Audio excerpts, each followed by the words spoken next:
babe. Hello all and welcome to the Affluent Marriage Pod. You're listening to one financial coach and one educator talk about living a rich and full marriage through generational wealth building principles, authentic two-way communication, and everything in between to become a couple that lives in love and walks in wealth. Your legacy begins here. Let's do this. It felt good to say that. You know, I know the people don't know this, but we haven't recorded in over a week now. We took a week off because last week was incredibly crazy. Since we talk about money and like money management all the time, can we just say that the same process that we talk about goes into business, goes into things like, meal planning. Like you could literally have the same process with what we're doing anywhere, right? So we have been doing these episodes, and unknowingly to us, we didn't realize how much we can talk about these topics. Oh, I knew.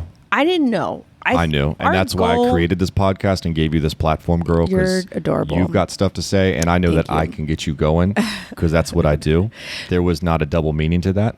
There was just, I could get you going budget-wise. Yes. Well, so we thought that we could probably make 30-minute episodes.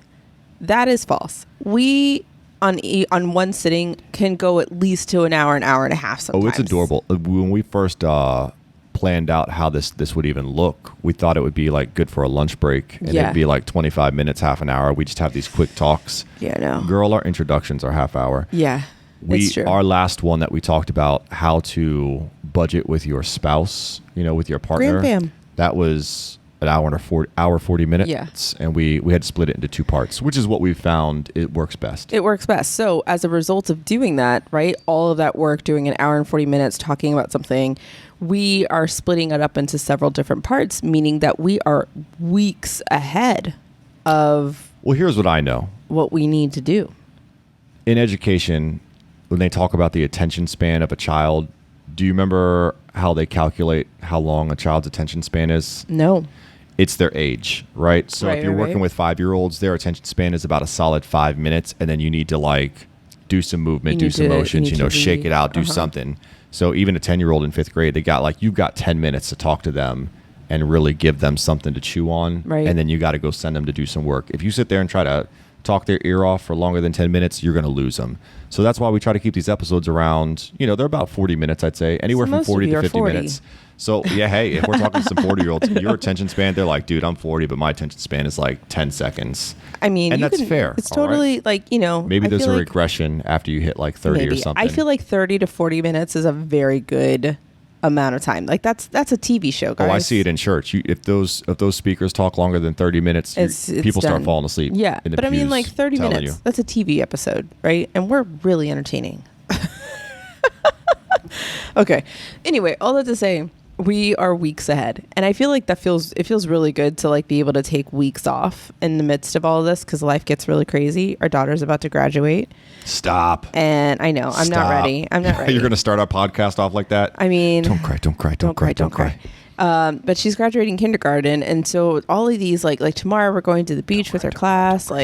There's all this like family stuff going on, and so like we're able to take weeks off, days off, and all that stuff, and it doesn't feel like and I'm going to say this very like a quote unquote chore to be like, man, we have to record or we're going to be behind. And that's such a luxury because when we do this, we're really in it. And I feel like that's a flex. That's a millionaire flex. I love that. So in the same way we're doing this with this, right, we are definitely applying the same principles, which is what we're teaching in reference to how we manage our money and how we manage our time and how we manage our businesses. It's the same method of like, okay, we're going to do the work in the time that we have so that we have plenty of content, plenty of space to be able to have weeks or months where we're not feeling it, and it's okay. It doesn't hurt. That's how you should build your life, to be able to have the freedom to ebb and flow. So we talked a little bit about, and I can't remember if it was in the live we just did or maybe it was in this episode, but we talked a little bit about some of the content that we've just released. So you just heard about budgeting with your partner if you're a part of the Millionaire Blueprint. Graham Fam. That comes out every Thursday. So if you're in Graham Fam, you are getting the Millionaire Blueprint. I just want you to know. That episode was incredible. We did So good. a mock conversation, a very real conversation, because it actually happened 10 years ago, but we went through our budgets, decade-old budget. We went through it line by line, told you our categories, told you our expenses, told you our income. We broke it down. Then talked about step by step how you can have that same conversation with your partner. Incredible episode, right? So good. So good. Episode 25 was all about starting. Seriously? I'm sorry. Look, this is like our fourth take because I've been extra spicy tonight. So spicy. So I apologize in advance. Episode 25, which was our freebie, was how to start. It was the wrap up to how to start your own biz. Yeah. Which was phenomenal because we know the number one way to build wealth is through your own business. A business, right? yes, of some sort, right? Yes, start a business, friend. Hey, so before we get going, let's just you kind of talked about this a little bit, but where are we at with our 2023 glow up? Because a part of glow up, this is our glow up year, right? So we've been married for almost 12 years, right? We had can I get scientific on you? Sure. All right, you ready for this? Okay, we had our years as a caterpillar. Oh, geez. And Such a nerd. We went around chewing all those leaves. Doing the work, right? Some ASMR for you. Yeah, that was not great in my ears. You didn't like that? Nah, I don't know if I like that. I cringed a little bit. And stop, please. And we're gonna have to cut this. and then we had our years in the chrysalis, right? Well, if you keep talking about this, I'm going to make ASMR But noises. now there's no sounds in the chrysalis, Kim. It's just like slumber. I could make. But we've been on our grind. We've been working. All right. And now this is our year. 2023 is our year. This is our glow up year. We are coming out of the chrysalis. We are spreading our wings. We're a beautiful butterfly this year, right? We've got a lot going on this year, and we wanted to talk to people about it and just share how they can make their dreams reality like our dreams are this year, right? Legit. Mm-hmm. We're already living in a lot of dreams, but like this year in particular, we have a lot going on. So can we kind of talk about where we're at right now in the 2023 glow up process? Dude, the 2023 glow up process is underway, and it's almost June, which kind of boggles my mind because it feels like we've done so much. And by the time they listen to this, it will be June. It will be. We've done so much in such a small amount of time. It's half the year, and we've renovated a bathroom completely. It's all done. We're just finishing all the furnishings with it. Right now, we're just kind of, taking our time with that part. We just haven't really been Daniel has been painting all of the trim, all of the walls. We're taking pictures down as we go through it. Like, it's very little by little. So slowly the space is feeling more sterile. But that's a good thing because that means that it's like ready to start being rented out, which is great. And photographed and getting our first tenant in here. We are in the process of, it's in June, we're going to go get our van. That was our first big, huge goal. I'm so ready. So ready. Me too. And we went ahead and put deposits down on our secret vacation that we're not going to say very loud. December 8th. Because our 4th through 8th, because our girls are still awake. But yeah, that's happening. And if you want to know more about that, just go back a couple episodes. I think we talk about it there. We absolutely there's so many things that we've already done, and it's only May. And it's kind of intense. We just bought our daughter a bike. I don't know if that's really something. No, we had birthdays and stuff like that. It was cool because it was kind of out of the blue. We had no intention of doing that. But when we saw Peyton riding her bike and it was just right for her, and we saw Sophia's bike was something that she'd probably grow into in the next year, we were like, you know what, we want her something that's just the right size for her too. So we just pulled the trigger on that, and we were able to do that. And it's so nice to just be able to say, I want to buy a bike. Done. It was in the kids' budget. They have a budget.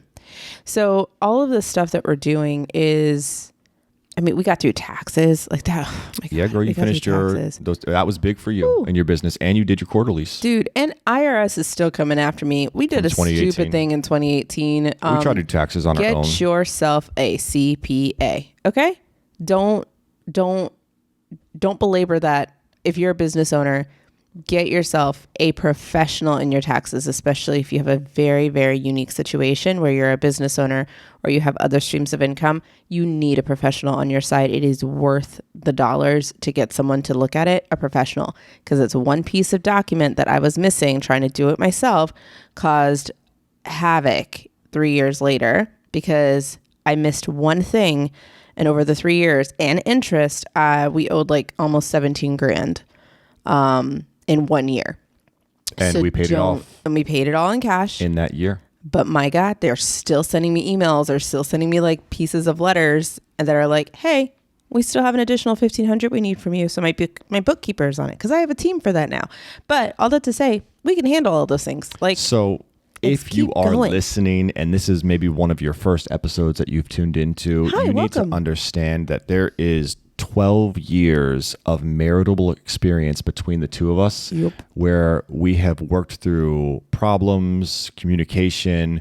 We know how to communicate, and we can bring that to you and your relationship. That is our And one thing we know for sure, better than anything else, is money. We've been doing this for so long. So if you need assistance, if you need help with your money, with your communication and your relationship, you found the right podcast. You were in the right place. You struck gold, my friend. You have struck gold. Please don't keep us a secret. Share it with your friends because this is something that is not talked about.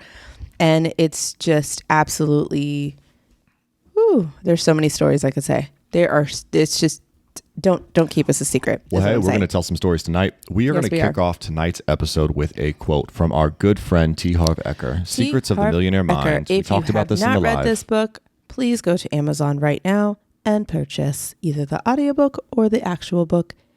It is phenomenal. You ready for this quote? Yes. Here we go. If your goal is to be comfortable, chances are you'll never get rich. But if your goal is to be rich, chances are you'll end up mighty comfortable. Ooh, that's a good one.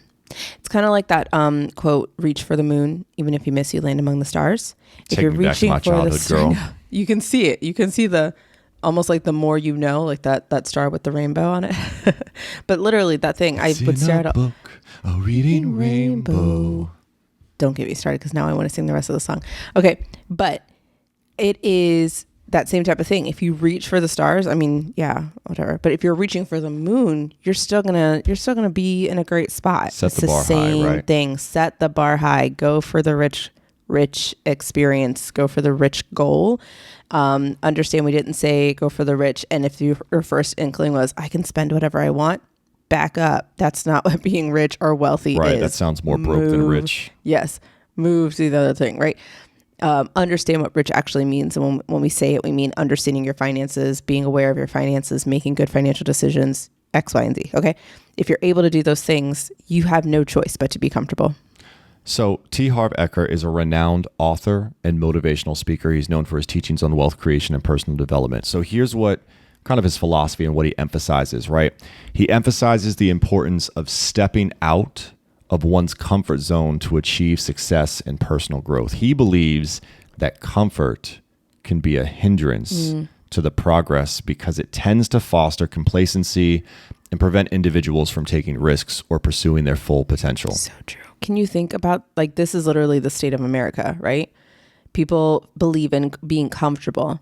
Being comfortable is having a 9-to-5 that you hate, because everyone else has a 9-to-5 that they hate or they kind of love, but they're like, yeah, I wish I could do, underwater basket weaving or whatever, something that seems outlandish that is truly their passion.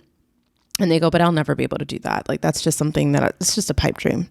I'll never be able to do that. This is just where I'm going to have to be for right now. And that person decides that they're going to live that very quote unquote comfortable life, going through the ebbs and flows of being in debt, out of debt, barely making it, going on a couple trips here and there, but never truly living out their fullest potential. It's been dormant. It's been encased. It's been stuffed, suffocated, where they're like, it's not something you can ever achieve. That's not for you. That is literally the state of thousands and millions of people in America today. And I would even go as far to say billions of people on the planet. Like, what you just described sounds so normal. Eckhart's teachings, he says people tend to settle into comfortable routines and familiar situations, which can lead to our topic tonight, stagnation. Stagnation. Right. Staying in your comfort zone, individuals can miss out on opportunities for growth, opportunities to learn, opportunities for financial success by staying in that comfort zone. Right. Eckhart would say you need to challenge yourself. You need to take calculated risks.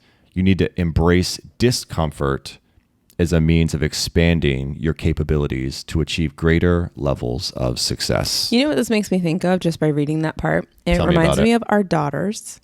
Our daughters are very different. One is very much like, let's run and just go for it. And the other one is takes calculated risks. Calculated risks. We've been taking them to swim classes for the last, 4 weeks. Every Saturday morning. My youngest isn't in the class, but she has been watching. She loves being in the water. So we were like, okay, well, there's an open lane and they're okay if you're in there while your kid is in their whatever class. So we'll do that. And Peyton has been like, let's do this. Like she has been jumping in and whatever. And she's totally okay with taking those risks. She's encouraging herself. She's like pushing herself out there. And I love watching her kind of push herself in her own boundary.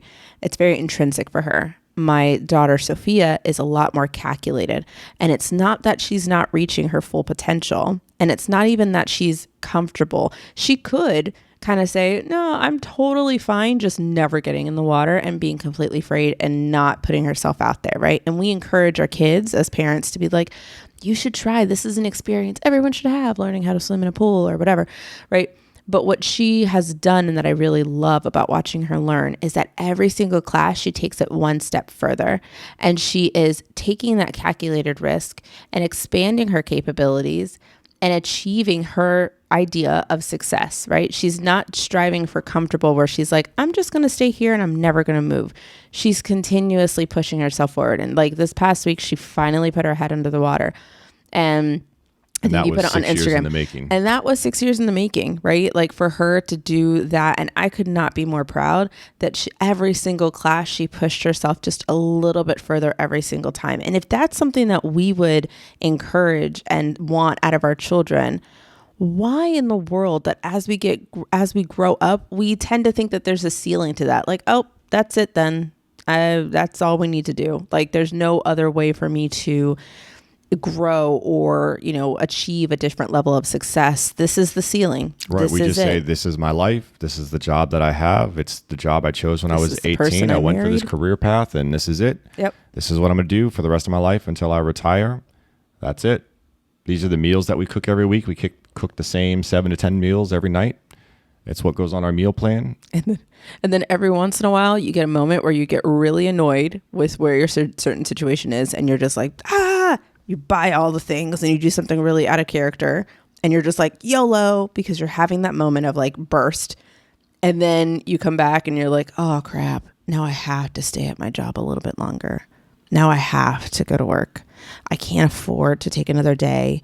I can't afford to do this because I already took that time off to go on this trip. And now I have to, like, it's a cycle, guys. Wouldn't it be beautiful if we could just avoid all that? It would be beautiful. So let's talk about how we can avoid it. So let's talk about avoiding stagnation, right? Because that's what Eckhart's teaching, right? He wants you to be uncomfortable so that you continue to push and challenge yourself, right? So that's what we want you to also do. We want you to avoid stagnation. So avoiding stagnation while pursuing financial growth requires a proactive approach. Notice not reactive approach. Proactive right? Approach. And a willingness. You got to be willing to continuously learn and adapt. So let's talk about some strategies. We have 8 different strategies tonight. Get your notebooks out, friends. 8 different strategies tonight that is going to help you avoid stagnation or help you to push through it. Okay. Because there's been times even in our marriage where I feel like we've been stagnant. Oh, for sure. And we're going to break it down. We're going to talk about that today. We're going to talk about our experiences with stagnation. We're going to help you overcome yours or avoid potential pitfalls. Yep. All right. Absolutely. Okay. Number 1. The number one way, and this might be the best way to avoid stagnation, is to set clear goals. Clearly define your financial goals and objectives. Having specific targets in mind will provide you with a sense of direction and purpose and will motivate you to take action. Which leads to discipline. This is literally, I know, I heard that. This is literally the first step of any budget meeting that we talk about, right? Yeah. What do we tell people to do? Dream. Why? You have to dream. You have to think with the end in mind. If you're looking at money and you're kind of thinking, but for what? Then you've lost all spark that's going to keep you going. You're never going to be able to get to that next level. In fact, what a lot of people do is they'll do one of two things. They will look at all their finances and they'll put it all in front of them. They get super overwhelmed and then they close that box and go, never mind. I don't want to look at it again. Guess what? That life is just not for me. It's not going to happen. That's the thing that keeps us being stagnant because we forget or we don't want to push further and get uncomfortable. As soon as we feel a little bit of uncomfortability, that's not a word, discomfort, thank you, we go, never mind. And we stop dreaming, right? But if we set a dream, we set a goal and we go, this is what I want to do, then looking at the finances is a little bit less, it's still discomfort. It's still going to be uncomfortable, friends. Okay. Like, get it out of your mind right now. In order for me to get to this goal that I truly desire, I have to endure what's happening right here in front of me. It's the same thing with like weight loss. In order for me to get to that goal, whatever it happens to be, fitting in that jeans, I have to step on the scale to know where I currently am. That's just how it is. I have to go through that run and it has to be uncomfortable. Like being uncomfortable is not a bad thing. That is really what we're trying to be able to kind of bring in full circle for you. It's not a bad thing. It's a way that we grow. It's how we continually get better. So you have to dream. You have to have a goal in mind and know what steps you need to take in order to get there. For me, it's important to set the goals to avoid stagnation because the dreaming is exciting, right? It's so fun. Budgeting without a goal, I don't care who you are. I don't care what you say. Nobody budgeting likes to budget. Is not sexy. It's not sexy. It's not. How many times have I been like, babe, let's budget, and that led to the bedroom? Never. Not once has that ever worked for me. All right. And I've done some things and they don't work out. Right. Yeah. Budgeting is not cute. It's not sexy, but it is necessary. It's so necessary. It is necessary. In fact. But do you want to say something? Well, I was just going to say, that's the thing that keeps me, the dreaming, right? You're going to go, I'll say what I'm going to say afterwards. Go. Say what you're going to say. Finish it. Say what you need to say. So Sorry. My point is this, as I try to bring it back into my head, because you just like... I'm sorry. It's I okay. got really excited. It's all right. It's such a good topic. Thank you. Ooh, I love it so much. So here's the point. Setting goals are necessary because dreams bring the excitement. Budgets in themselves on their own are not sexy. They're not cute. They're boring, right? So a budget without dreams, like, it's going to be very hard to accomplish anything, to continue to be disciplined or to be motivated, right? To continue with that budget because you're not working towards anything. Like, you got to know where you got to know where you're going. Yeah. Right? Because without a destination in mind, right, what are you even doing? Think about that GPS, right? If you don't have a destination, an end goal in mind, your GPS has no idea how to work. It's just going to be like, you're going straight. I don't know what to do. You're driving in circles. You're not going anywhere. I have no idea. Is this what you want to do? Like, I can't help you. Right. But like, that's the thing that makes looking at the numbers exciting to me, because I am not the person, which is why being a profit coach, being a millionaire coach, being a person who helps people with their finances is furthest from my mind. If you were to tell me 6 years ago that that's what I would be doing, I would have laughed in your face, because I don't like numbers. I don't like math. I don't like talking strategy. I don't like it. But what I do like is reaching dreams. That's truly what it is at the core that I want to do. I want to see your dreams come true. I want to see my dreams come true. And if I know that this is the thing I have to do in order to make my dreams come true, heck yeah, let me look at those numbers. All of a sudden, they have life to me, because the more that comes into that account, the more goes into my investments, the quicker I get to these goals. And then it becomes something of purpose. And that's why you have to snap into that dream and make it so vivid and clear to you. Put it on a board, put it on a vision board, put it somewhere where you can see it. Put it somewhere where you have a reminder every single day of why you're going to work, why you're looking at your numbers, like, and celebrate that every single step of the way. Hey, this is Kim Graham from the Affluent Marriage Podcast. We hope you're enjoying what you're listening to so far. But if you're thinking to yourself, man, I wish I knew more about what's going on in Kim and Dan's world, I want to ask some specific questions and be able to get extra resources, well, you might want to think about joining the Graham fam. Now, I know I love exclusive content and I love having more of Kim in my life. And if that's something you're interested in, you can be a subscriber and you can get exclusive episodes that no one else is going to hear that's going to help you build generational wealth and have more authentic two-way communication. Links are down in the show description. You'll be able to click and see more information about Graham Fam, and we hope to see you behind the scenes. Have a great one, and let's get back to the show. Your goals have to be clear, right? It can't just be like, hey, my goal is to be rich. No.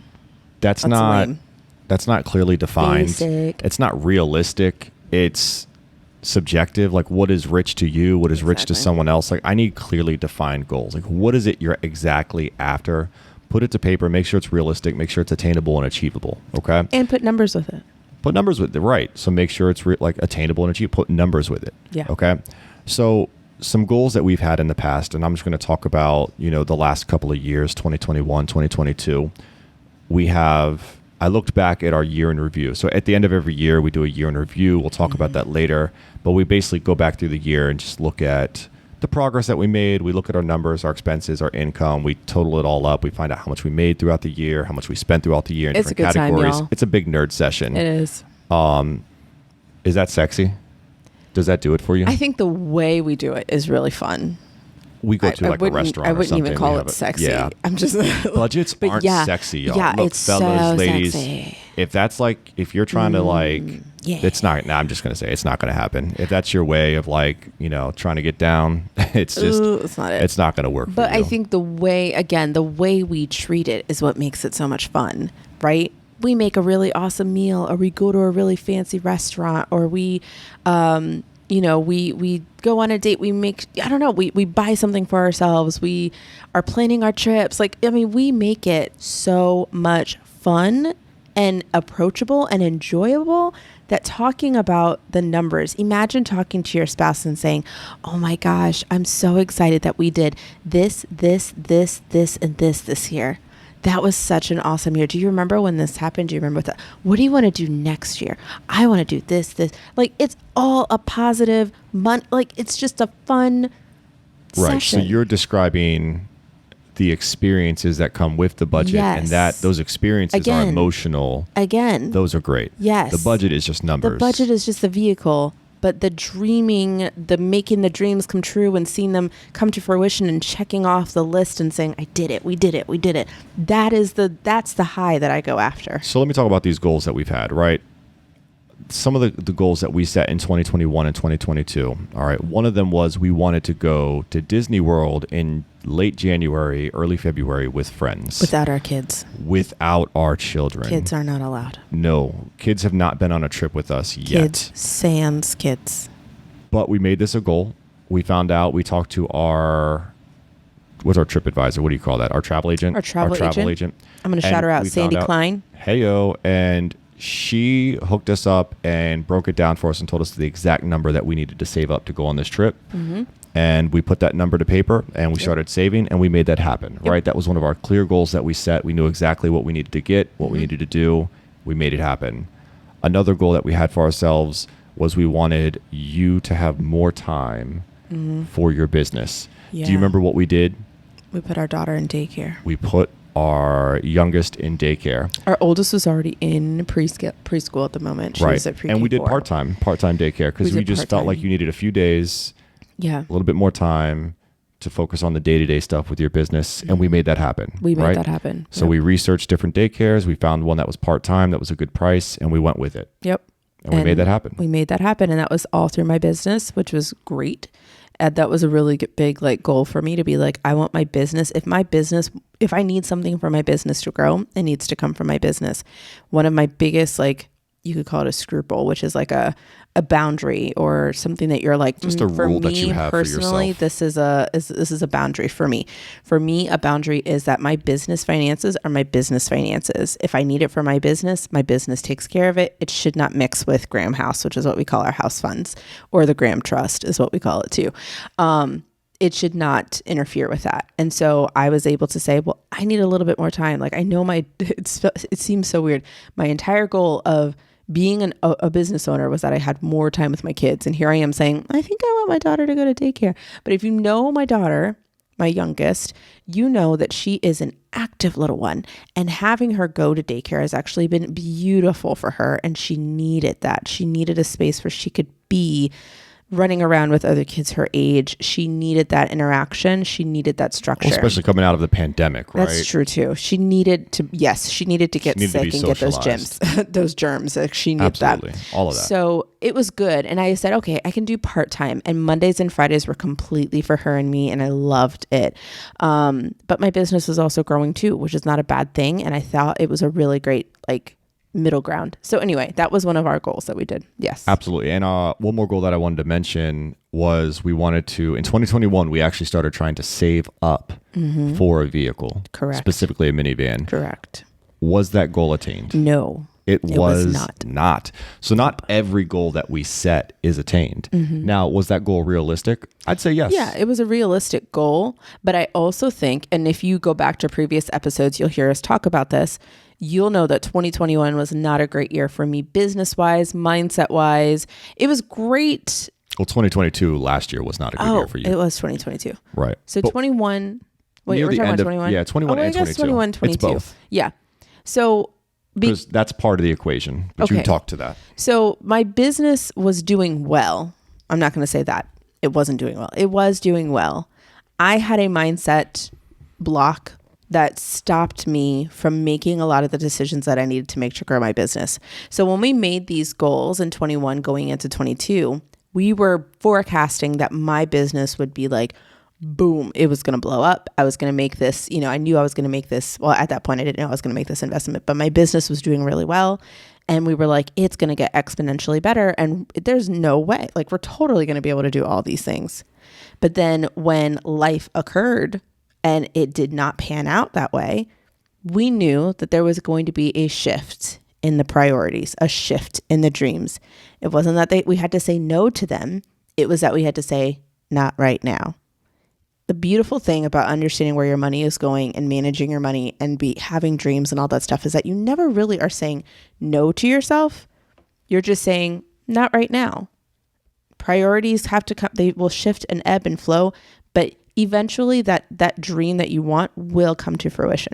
So part of it was your business. The other part of it was 2022 was just a different year for us. We had a lot of things. Life just happened in 2022, right? We had a lot of expenses that were unforeseen. Now, we have an emergency fund, but if we could cover it with our month to month with our income, then we would do that. Yeah. So that was just our personal choice. So we had multiple issues with our car. The differential went out. We had alternator. We had tires that had to be replaced. We had so many things that happened with the vehicle. It just felt like it happened every month. And we decided to just pay that out of pocket if we had the means to. Sometimes we did tap into the emergency fund, like with the differential, right? Because that was almost like $2,000-$3,000 to get replaced. And then it took time to replenish that $2,000 to $3,000, right? So there's the drum. I'm not done. Oh, there was. Yeah, there was the drum on the dryer snapped. The belt around the drum snapped twice. Yep. The first time, we actually hired someone to come out and replace it for like a couple of $100. And Kim watched it happen, and she said, "Babe, we could have done that. It took him like 5 minutes." And the second time, we did it on our own. It was not fun. We had our refrigerator. Yep. Right. The cooler started to break. The coolant. Yep. The coolant. So we had to get that replaced. And then the electricity. Yep. Some of the the outlets weren't working, so we came and had someone come out and fix the outlets and fix the board, the electrical board, and fix some lights. So we had a lot going on that year. But that's kind of like a little pity party, right? That's why we didn't accomplish that goal. But there were some other exciting things too. Yeah. That happened that year. We actually decided to double a lot of our allocations. True. So we doubled how much we put towards our clothing. We doubled how much we put towards vacation, towards entertainment. We doubled a lot of that. We also saved up money to put both of our girls into private school, so their tuition. And we decided that we were going to allocate money towards daycare. Yep. So a lot of that was just additional expenses, which kept us from the minivan, but a lot of that is exciting. Not the real, like the Murphy stuff, Yeah, that's gonna happen. That came for us. But Anything can and will go wrong. That's kind of what was happening last year. But again, we continue to learn and we continue to recalibrate and prioritize like our goals. Okay, there's something that happened here. We needed to make a shift. What's our next move? And not being upset with ourselves and saying, oh, well, we didn't meet this goal, so then we failed. Like, no, okay, you're right. Like, we didn't do as much as we said, but we know why we didn't do that much towards this particular goal. We'll give it a better shot in the next, year or, whatever. Like, this can now be next year's goal. Right. There's a growth mindset there, right? Yeah. You could throw a pity party and say, oh man, the minivan didn't happen. And don't get me wrong. It was a bummer, but. Or you could say the minivan didn't happen yet. Right. Right. The power of yet. So Yet. the minivan is happening next month. Yes. In a matter of weeks, the minivan will be here. It will be here, man. We'll be driving it. It's happening. Like, ACV we're going to find rolling. the perfect vehicle, and it's going to be ours within a month. I'm so excited. Man, I'm going to be the sexiest, like, van mom, like, ever. You were sexy enough to fill it. So. You was so excited to use that, weren't you? I really was. You were like, wait. I have a joke. Minivan. I have a joke for this. Okay, I'm ready. All right. But dude, I'm so excited, man. I'm going to be riding like, yes. I'm so excited. I think we've hammered on this quite a bit here about setting clear goals. If you don't understand why that's important, I don't know what to tell you at this point. It's going to keep you motivated. It's going to keep you going to avoid that stagnation, right? If you don't have goals, then you are going to become stagnant. You're just going to be doing the same thing over and over and over and over. Yep. All right. So speaking to your stagnation last year, one of our second tips to avoid stagnation is to continuously be learning. You need to commit yourself to ongoing learning and personal development.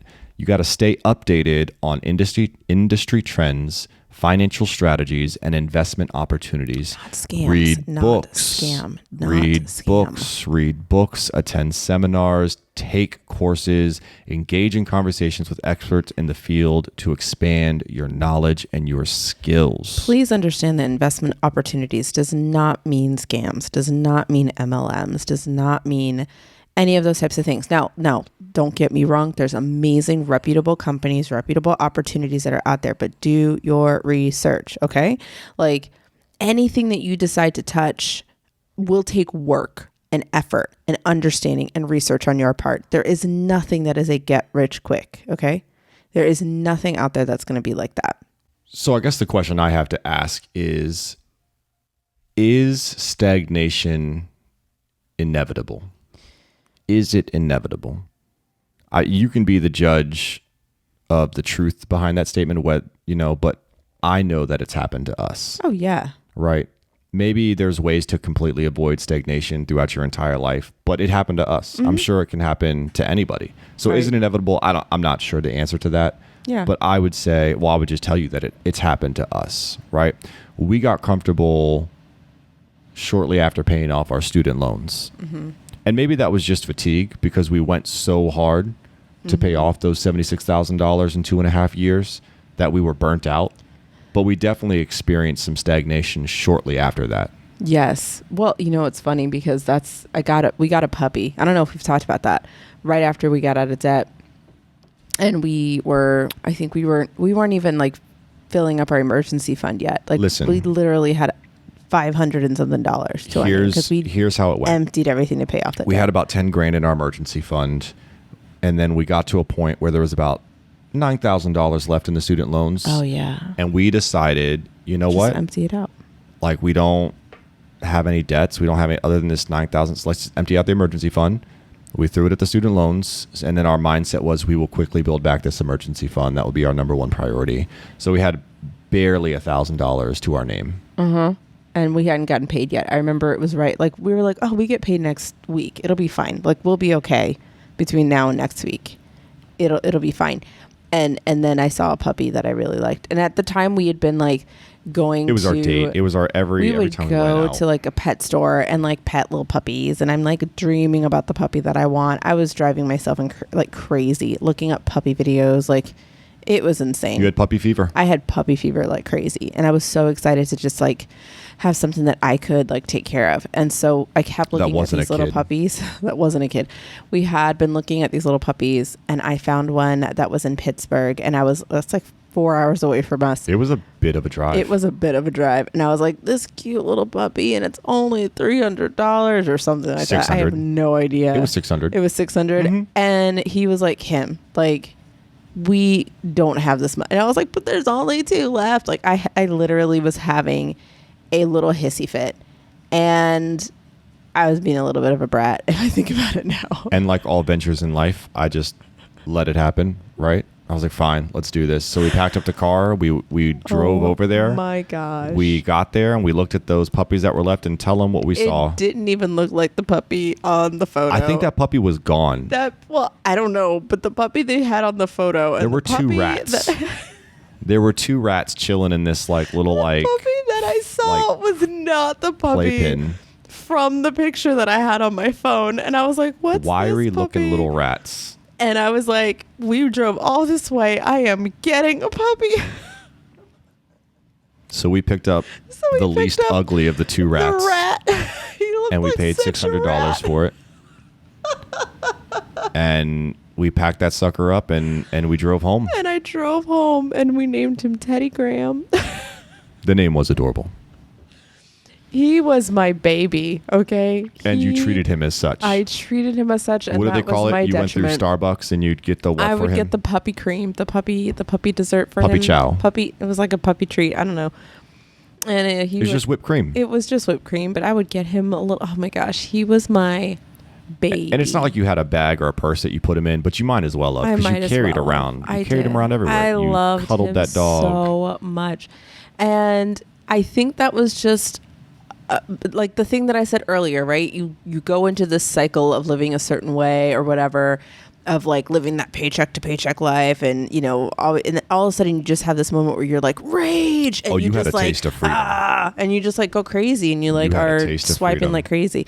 I had that moment where I was like in rage, or I was like, I want to buy everything. I just want to buy something. I want to be in control, and this was the thing that I wanted to control. So we had less than $1,000 to our name. We spent $600 on a dog, and then of course you got to buy a crate, and you got to buy the food, and you got to get the pet insurance, and you got to get all the vet shots. And yep. I mean, we were quickly looking at like $100 in our bank account. We got paid the next week. I wasn't that bad. It was still pretty bad. It was still pretty bad that I did that. That's probably the lowest we've ever seen. Our accounts, 100%. Yes. But it was definitely fatigue. Like looking back on it, I'm like, oh no, if I was coaching myself, I'd be like, honey, why don't you wait? And the puppy, there will be other puppies. So I don't know that describes stagnation to me. I think it does, because that created a stagnant, like, yeah, we might have had a puppy that we took care of. After that, the stagnation came. So what I'm saying is we were crazy intense about paying off the student loans. We had some rash decisions after the fact because we got a taste of that freedom. But then I don't feel like we took any steps. I feel like we got very comfortable in that apartment that we were renting. We had the dog. That's what we wanted. That, like we achieved that dream. Yes. We had this dream of being debt free and having a puppy. Yes. And we accomplished the dream. And then what? And then we became stagnant. I agree. Right? I agree. So there was, I'd say, at least a year or plus where we just kind of went day to day. Like, this is just what we did. Mm-hmm. We taught our dog new tricks. Yep. Right? That's where we put our time and our energy. I agree. I agree with you there that it became after that. After that, it was just kind of like, we're just focusing on like filling up the emergency fund, and but I don't even feel like we were intense about that. We were not intense about it. We were very stagnant about that. We were like, every once in a while. And work, like we didn't do as many jobs. We really just enjoyed our comfortable, right? But we were becoming complacent. there is a difference between saying, man, we've worked really hard. I'm just going to take a little bit of a break. I'm going to take a vacation, whatever. But once we stopped dreaming bigger, once we stopped like working towards that, I would definitely say like that's when the stagnation occurred. But then it got turned on again where we were like, wait a minute, hold on. We want to buy a house. Mm-hmm. And then that's when the wheels got turning again for us. So we started to learn, right? We started to research the housing market and the costs and the prices, and we started to figure out ways that we could cut our expenses, and we got motivated, and we decided to do something crazy, and we moved in with our in-laws for 10 months. We lived with your family for 10 months. Long, excruciating, exhausting, more words, more synonyms that rhyme with that. Not even rhyme, they could. But just like, I love my in-laws. They're not outlaws. But I also love my freedom. Yes. Just as you did when we were debt-free and we tasted freedom. Like, living on my own with you, I say on my own, living together. Yeah. Having that freedom. Yeah. That's, man, that's creme de la creme. Like, that is beautiful. Right. So having to go back to being under parent control almost. I know they weren't controlling us. They were not controlling at all. They were very, very just cordial. It was, you knew you were in their space. Understood. Yes, we knew we were in their space. It was uncomfortable, but that discomfort created the motivation, the discipline to get out. It was no joke. Like, I had a contract with my dad. I said, Dad, we are going to be out in less than a year. We want this house. That is the goal. We are working as hard as we can to get there. And that ignited, like I said, the continuous, like the goals. Once we had a set clear goal and we were laser focused, there was nothing that could stop us. We worked so hard. That's when we got the additional jobs, and we went back to some of those other things we did. We tutored like crazy. We still had fun though. We went to Disney for the first time while we were in 2016. I took you to a playoff game. Remember I took you to an NFL game? Yeah, we went to see the Packers and the Redskins. Packers won. Yeah, so we went to an NFL game. His first one that he went to. Excuse me, sorry, Commanders. They're the Commanders now. That might have been offensive. You're right. But yes, they have changed their name. So we went there and we did a lot of really amazing things with our friends and all that stuff. So we still did stuff, but we were still very focused on those big goals of like, we have to get this down payment so that we can find the house of our dreams, which is what we're in right now. Which is what we did. And then I would argue that after we met that next goal, which was to buy our first home together, I would say that after we had our firstborn, Sophia, we became stagnant again. Right? It was kind of this moment where, okay, we met the goal. We've got the house. We've got our daughter. She's here. She's beautiful. She's perfect. And we're kind of just living life, going day by day. I was teaching. You were teaching. Then you decided to be home with LuLaRoe, right? Yeah. But we were stagnant. And then something shifted, and you caught fire with this passion to be in the financial realm and to help people with their finances. Exactly. And since then, I feel like we've been on this now you've been just constantly learning and learning, right? Which goes to this continuous learning, goes back to the main point. Ever since, and I wouldn't say that like we didn't have, when we bought this house, we had the dream of renting. We had the dream of using it as an investment property. We didn't want to get a house that was the top of our range of what we could get for our loan. We wanted to get something that was on the lower end so that we could constantly have space that if I wanted to stay home, or if he wanted to change careers, if I wanted to, whatever we wanted to do, we could do that. And that's really what we wanted. We wanted to be able to afford ourselves space and room to breathe in any and all aspects. People thought we were crazy that we didn't get a single family or a townhome or something bigger. But I was like, no, we're this is literally an investment move. It's not really a lifestyle move. It's an investment move. And I feel like that we knew that, but we didn't necessarily know how it was going to get done. But we did talk about it. I will say, like, we did have some sort of like goal where I was like, we're going to pay this off. It says 15 years, but we're going to pay it off in 7. Like, that was like something that we were like already gung ho about. But, and I would say the first like 4 years, we were like putting extra payments towards it. After that, it slowed down. But that was okay though. Like I think we did a really good job no matter what. I think. And there are reasons for that I won't go into now.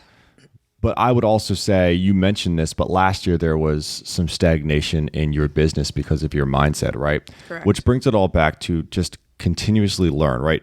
When you were in that low mindset and we were in that slow point with your business and with everything, what did we decide to do in that time? We read all the books that we're talking about today, all the books that we've read before that we've talked about with referenced in our books, in our podcast before in episodes. That's literally what we did. We read nonstop. Right. Since last summer, there's at least 12 books that I believe you and I have both checked off that's on my phone. And you're reading one now, and I'm about to order another one that we just got from our financial advisor, our ex-financial advisor. She's amazing. She's incredible, though. She's wonderful. Amy Scott. So we constantly learned, right? We were constantly reading books. I read some relationship books as well. We both went to therapy at different times. So like there's things that we're doing to have something pouring into us. It's important to always have something pouring into you. If you're not continuously learning, if you're not growing, you're plateauing, right? You're just staying stagnant. You're staying the same, okay? Yeah. We don't want that for you. You don't want that for you. No. And once you recognize, you might not even recognize you're being stagnant until you actually think about it and you're going, man, I said that I had this dream of doing X, Y, and Z like 3 years ago, 5 years ago, and I'm still here. What happened, right? When you start noticing that it took you this long and you're now recognizing that you haven't really moved at all in the past 5 years, that's when it's a telltale sign that you need to start dreaming again. You can't stay stagnant. And I think that was one thing that got us back into the continuous learning is that we never stopped talking about dreams. Even if they were outlandish, we kept talking about desires and dreams for our future. Right. The very obvious answer to how to avoid stagnation is to keep moving, right? But if you reflect on your situation and what your dreams and your goals were for yourself, if you've not accomplished them, or if you're still not there, then clearly you're not moving. Yeah. So what can you do today to move? Yeah. How are you going to move that needle? How are you going to get closer to those dreams and goals, closer than you were for the last 5 years, right? How can you learn more today, right? Maybe it is, researching different financial strategies. Maybe it is looking at different investment opportunities. Maybe it is looking at industry trends. Maybe it is reading books. Maybe it is going to courses or seminars, having conversations with experts, right? That's something that we did. We met with financial coaches. We talked to real estate investors, right? Taylor, we talked to investors like Marissa, like we talked to different people, different experts in the field to get their insight to find out what we should do to move the needle. Exactly. And for when we do that, that's when we start recognizing and creating more concrete, clear goals for our future. Continuously learn, guys. That's how you're going to help yourself get through that stagnation. I'm saying first 2 tips, and we're going on an hour, y'all. So if you're this is good stuff. It is good right? stuff. It's important because if you're not, every tip is going to be 45 minutes. Get ready for 8 episodes. 8 episodes of avoiding stagnation. It's so important. Like I want you to reach your dreams. I want you to reach your goals. And this is how you're going to do it, right? Setting clear, realistic, achievable, attainable goals and learning. You have to have that growth mindset. You cannot plateau. You will not grow. Hey guys, this is Kim Graham, co-host of the Affluent Marriage Podcast. We hope you've enjoyed your episode so far. And I know that you're like, wait, hold on, there's more here. And there is. It's in the next episode. We hope that you guys are going to join us over there. And in the meantime, if you're waiting, join us on Instagram at the Affluent Marriage Pod, because we'd love to connect with you, converse with you. We want you guys to message us, see how you're doing and how you're enjoying the podcast. We want to hear all of those things, and we cannot wait to help you live in love and walk in wealth in the next episode. See you guys soon. Bye.